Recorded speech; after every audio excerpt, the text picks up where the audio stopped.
Well, it's Wednesday, and you all know what that means. That means once again, we have AEW Dynamite. As you know, we entered the fallout after Dynasty. We have a brand new AEW World Champion, brand new AEW World Tag Team Champions. However, interesting matches are taking place on this particular one. We do have like a casino gauntlet sudden death match. Whoever walks out will challenge for the AEW International Championship, currently held by none other than Roderick Strong. We're gonna see also Mina Shirakawa makes her return, but making her AEW debut, taking on Anna Jay, and plenty other things taking place. Then we cap it up with some news updates to give you guys what's been going on in the world of pro wrestling, such as what events the promotions are throwing out, who's booked, what matches are set, and of course some interesting developments that's been happening in the world of pro wrestling. So let's get ready for another episode of the Leaded Wrestle Zone.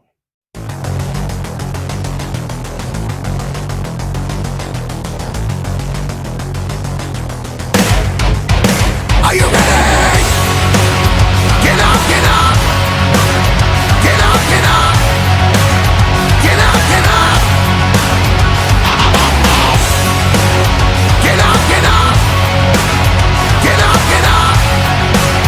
Get up, get up! Welcome everybody to the Leaded Wrestle Zone, all things that it's pro wrestling with AEW, NXT, New Japan Pro Wrestling, TNA, the National Wrestling Alliance, various promotions, wrestlers, matches, and championships. I am your host, J-Rod here. So, if you are new to the channel, welcome. This is a channel where we do a lot of pro wrestling reviews from various promotions, not only here in the United States, but also in Japan, Mexico, Canada, Europe, the UK, anywhere in the world where pro wrestling is not as big, but it continues to grow. We also do discussion videos, talk about various topics such as the wrestlers themselves, the promotions, factions, storylines, whatever we want to talk about. We also do more news updates. If I'm unable to put it on this episode, I can put it on a separate video by itself. We also do real-timing news updates to keep you guys on alert if something has happened in the world of pro wrestling that needs to be addressed ASAP. We also do the Unagi Sayaka Watch and various other cool things on this channel as well. So if you like what you see, please subscribe to us. So click on that subscribe button. You'll be getting a lot of daily reviews and other cool wrestling content on this channel as well. But if you like this episode, please give us a like on the like button or a nice comment in the description down below. Now, all introductions are set aside. I believe we're just going to be doing one review for today, and I hope everybody is having a great time. I hope you guys did see everything that took place. As you know, AEW makes their way back to Daily's Place during their time of the pandemic era. And I think this is going to be a very fun event, and I think many of you probably will enjoy it as well. So we'll see what happens. So let's get started right now.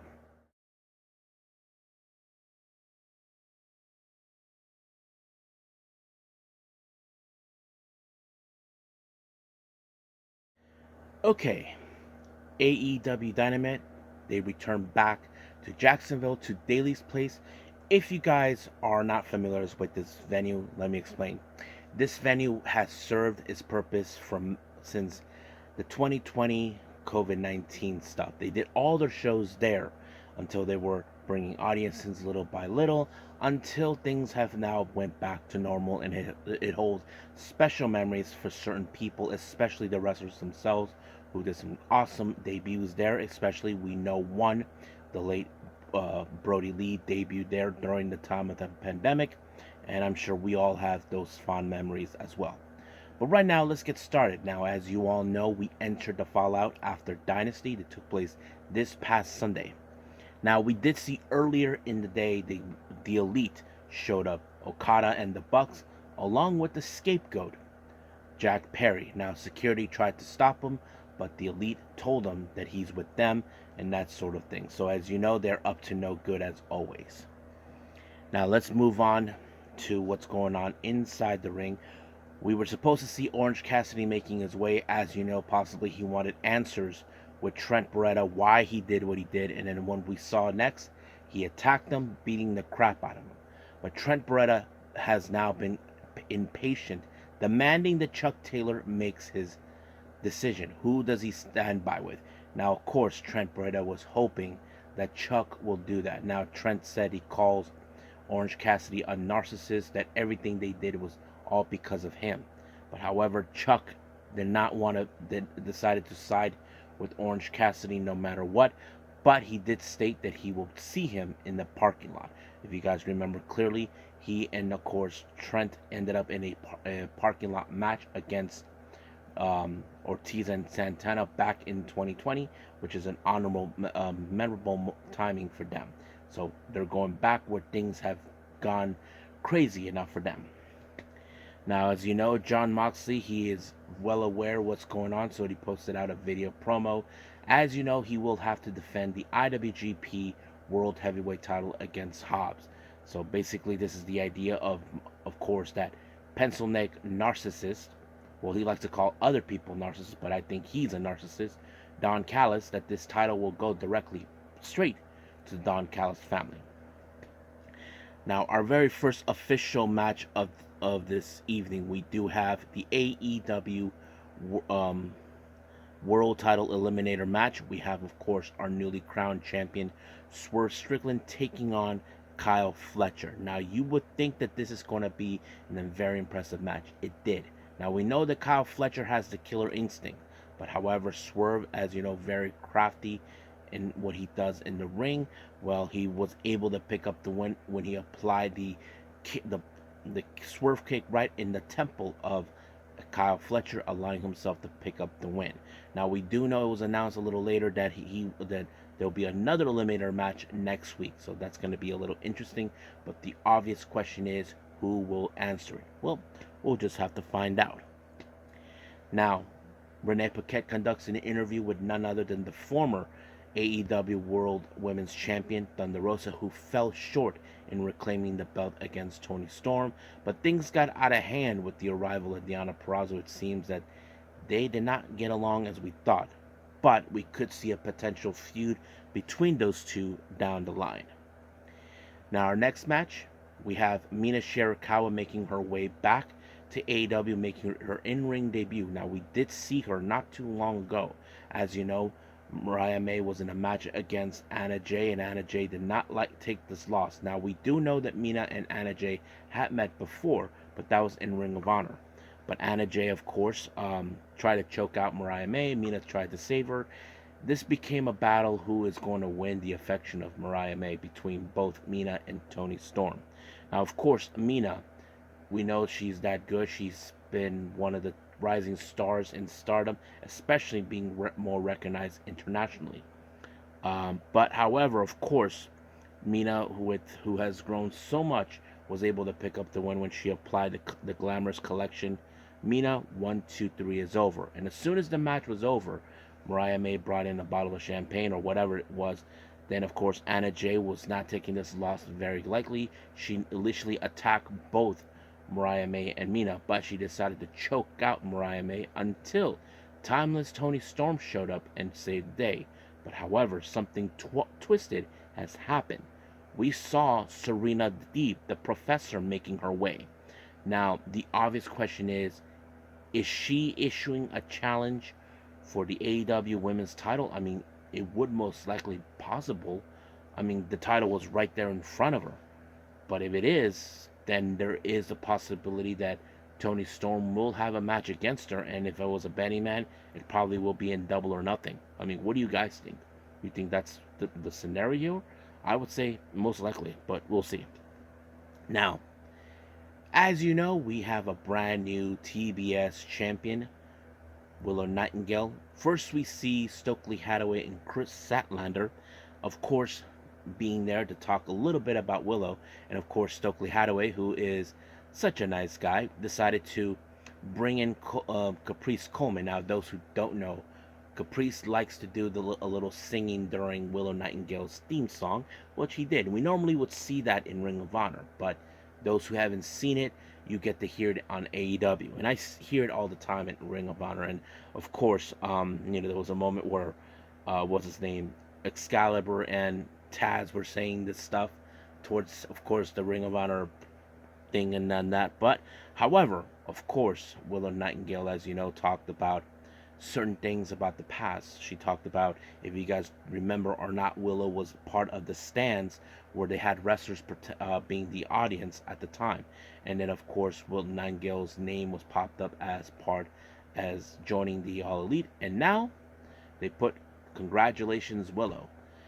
Now, of course, out of nowhere, we did see the party was crashed by none other than the CEO, Mercedes Moné. Now, of course, they were going to throw in the twist about what happened in New Japan. If you guys remember, Wilton Nightingale did defeated Mercedes Moné in the New Japan Strong title. It put her out of action for long, so this is more of a bit of a payback. But, however, we did see, of course, they try to separate them both, but we will see those two come across each other at Double or Nothing. So things are going to get crazy as we go. Now, at some point during the event, we did see the Elite, Okada, the Bucks, and Perry make their way to Tony Khan's office. Now, we don't know what's the extent. However, Alex Marvez wanted the scoop. Jack Perry did not give the answer. Neither did Okada. Neither did Nick. However, Matt decided to tell him that right now that Jack Perry is asking for Tony Khan to make his way to the ring so they can have a little heart-to-heart. So that's going to be later on in the evening, so we'll get to that in a bit. Now, our next match, this is a casino gauntlet match, sudden death. Now, the idea is this. There'll be wrestlers that jumping in a few at a time, but however, only 20 names. But if you pick up the pinfall or submission before the next person comes in, then we stop from there. So it began with Jay White. Then later, it started with Jay White and Dante Martin. And then they started adding Penta. Then Kyle Fletcher, Will Ospreay, Lance Archer, Commander, and Jay Lethal. Now, we don't know if there were any more names that were supposed to pop up. But however, we did see moments where Jay White and Will Ospreay actually bump into each other. Those who do remember this, those who don't, let me give you guys a little refresher. Will Ospreay and Jay White used to be in the same faction in the past with Chaos along with Okada. As you know, Jay White was the one who turned his back on Okada, and then of course Will Ospreay. But that kind of sets it up. And then we did the same thing with Lance Archer, who had a bit of history with Will Ospreay for the IWGP United States Championship. But the real question is, who was going to walk out as the winner? Well, I was a bit of surprise, but I did not anticipate this. But it would make sense just a little bit. We did see it was Will Ospreay with the hidden blade on Commander and picked up the win just like that.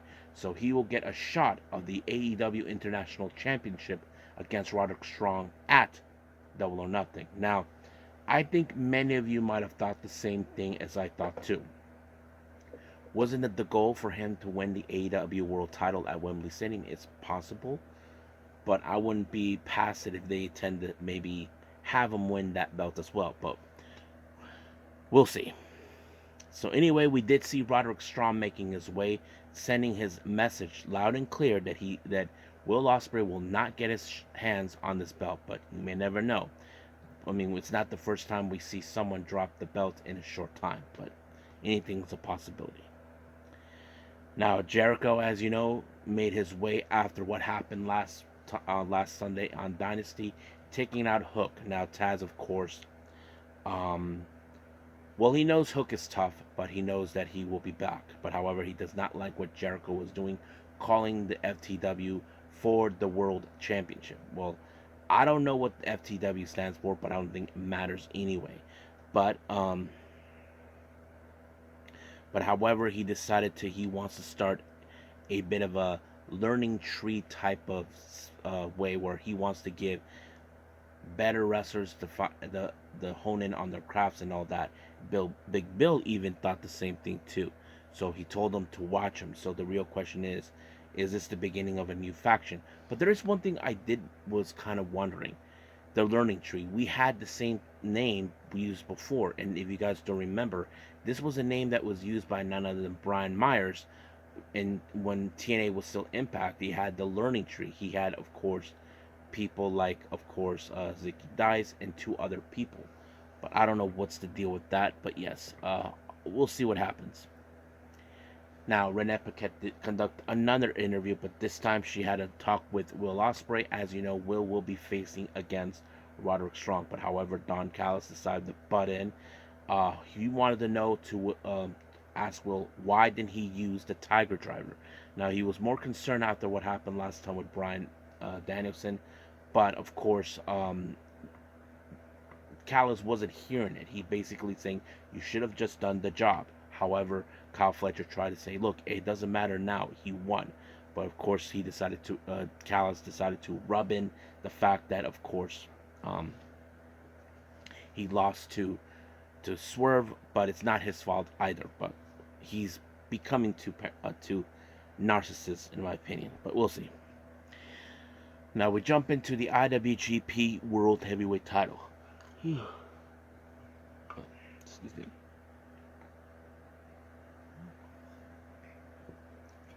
We did see, of course, Jon Moxley taking on Hobbs. Now, this was a match that was set by Don Callis. Don Callis reached out for a favor this past Saturday and told that he wants the shot of this title for Hobbs. Now, it's no secret that Moxley and Hobbs met each other before. Now, this is, of course, if you guys remember their history. This is before Hobbs decided to side with Taz and join Team Taz.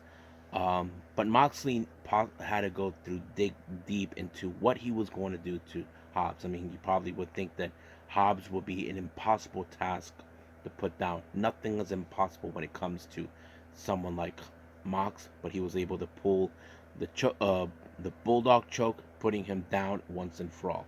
Now, as soon as he walked away with his first victory, we see Konosuke Takeshita, who called him out, saying he wants the IWGP World Heavyweight title. So we don't know when will that happen. We do know he is scheduled to face that piece of garbage Ren Narita at some point, but we'll just wait and see what happens.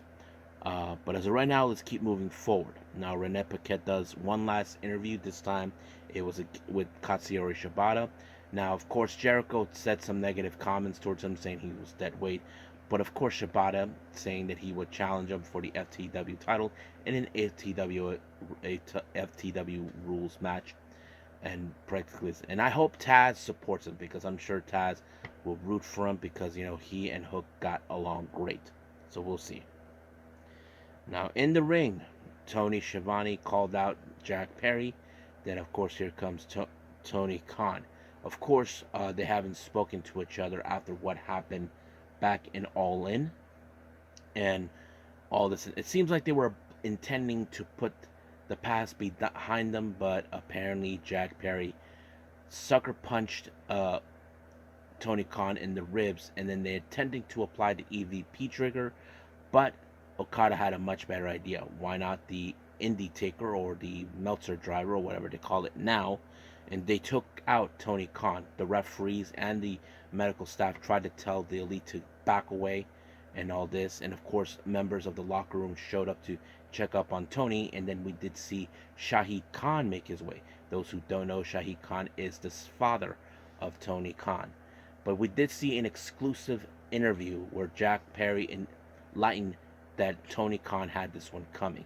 However, the Elite are saying that now that this thing with Tony Khan was just the first phase, and their primary goal is to put AEW back on track. I think this is more like they're trying to take over AEW under their own purview, their own vision. But we'll see what happens. But from there on, we just wait. But we cannot wait till this coming Saturday for Collision and Rampage. So that's something we will expect. I think that's pretty much it what we have for this. We're done with all the reviews. Let's move on with some news updates.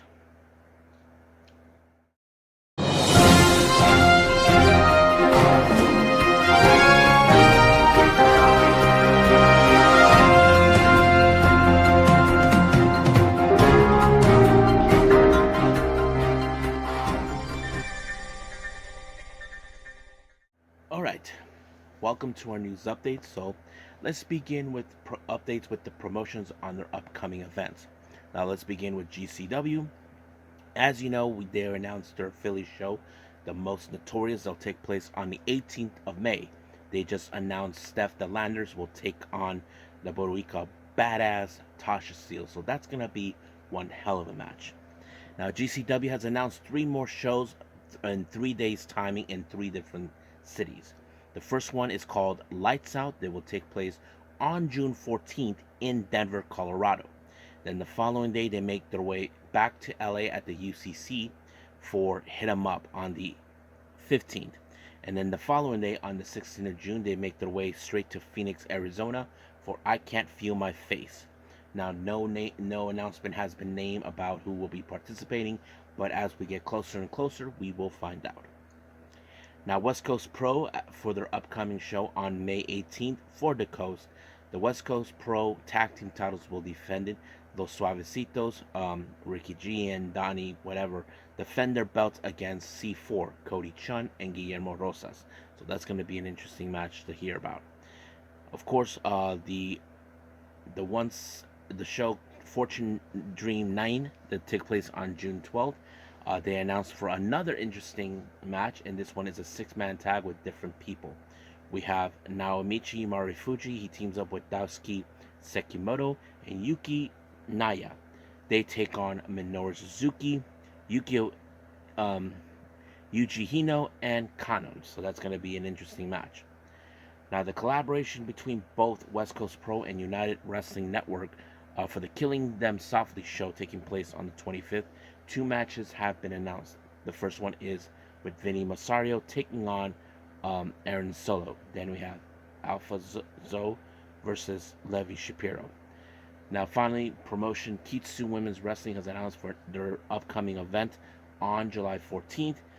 They have announced Aria Perkins, who is the wife of TJP, will be serving as commentator. And then Jordan Castle, who makes his debut, will serve as ring announcer. And then for the in-ring talent, we have Zamaya, who will also be making her debut.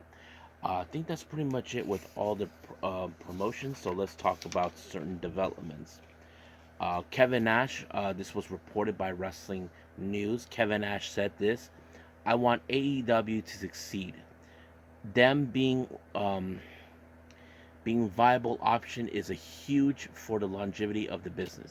Now, I know we have some various WWE loyalists or AEW haters out there that want AEW to disappear. Well, too bad, guys. You got Kevin Nash, who is in total backing of AEW. So basically, they're not going nowhere just yet. Now, you may have heard the story that many fans were thinking that Jon Moxley was at WrestleMania 40. Well, Moxley kind of put this record straight on this one. Let me pull it up real quick for all of you. He was really thinking it was funny, but let's see this is what he had to say. I was asleep in Japan when that was going on. When I woke up, I had these messages saying, I thought you were coming. I was like, coming out? Where?